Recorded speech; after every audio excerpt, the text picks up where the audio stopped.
India गठबंधन, CPM और आम आदमी पार्टी के नेतागण, इस सभा में उपस्थित सम्माननीय किसान साथियों, नौजवान साथियों, बड़ी संख्या में आई मेरी माता और बहन।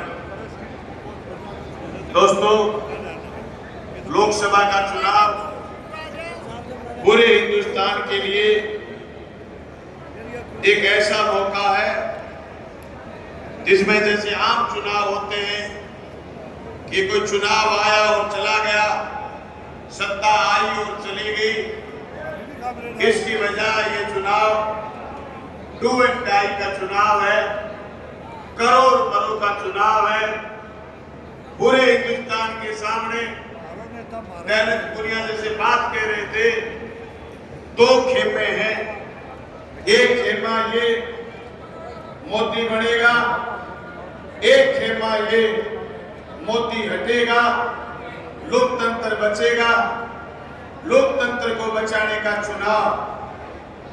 मैं पहले चरण के चुनाव का मतदाता था और हमने पूरे चूरू लोकसभा क्षेत्र से लेकर के राजस्थान के प्रथम चरण के चुनाव में हमने जनता को घर घर जाकर के, गांव गांव जाकर के, शहर शहर, दुकान दुकान जाकर के जगाया था और लोगों को ये बात कही थी कि चुनाव इसलिए महत्वपूर्ण है कि देश में एक तानाशाह तेजी से उभर रहा है और ये तानाशाह हिंदुस्तान के लोकतंत्र को तार तार करने का काम कर रहा।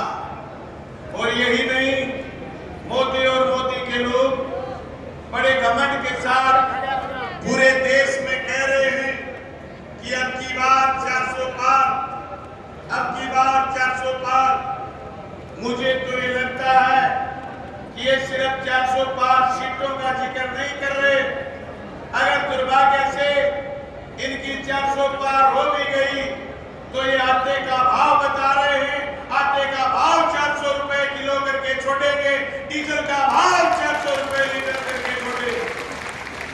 उनके नेता बड़े घमंड के साथ कह रहे कि अब की बार 400 पार और अब की बार संविधान में संशोधन करेंगे। दोस्तों, हम आपके बीच ये बात भारतीय जनता पार्टी के लोगों से पूछना चाहते हैं कि आप संविधान में संशोधन, किस बात का संशोधन करना चाहते हो? देश आपसे सवाल पूछ रहा है कि आप बार बार संविधान संशोधन का जिक्र करते हैं। संविधान में ऐसी कौन सी चीज है जो आप बदलना चाहते हो? कोई भी भारतीय जनता पार्टी का नेता इस बात को स्वीकार नहीं कर रहा कि अब संविधान में ये चीज बदलेंगे।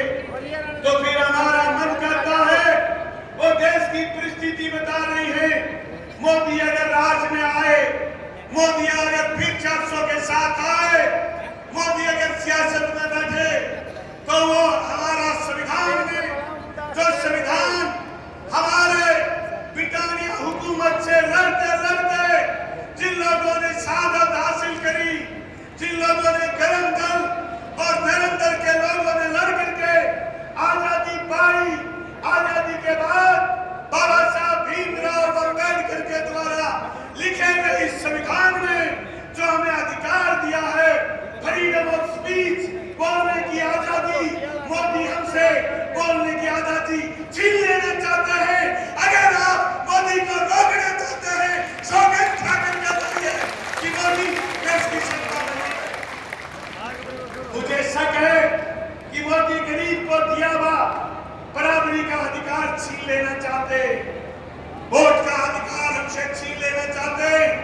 वही वोट की कीमत आपकी है, वही वोट की कीमत मेरी है, वही वोट की कीमत अडानी की है, वही वोट की कीमत मनरेगा के मजदूर की है। वो कीमत हमसे छीन लेना चाहते। मोदी अगर राज में आए तो मोदी आपका जो आरक्षण का अधिकार है वो खत्म कर देना चाहते। मोदी अगर राज में आए तो आपका खाद्य सुरक्षा का अधिकार खत्म कर देना चाहते। वो बार बार कह रहे हैं कि हम 80 करोड़ लोगों को राशन देते।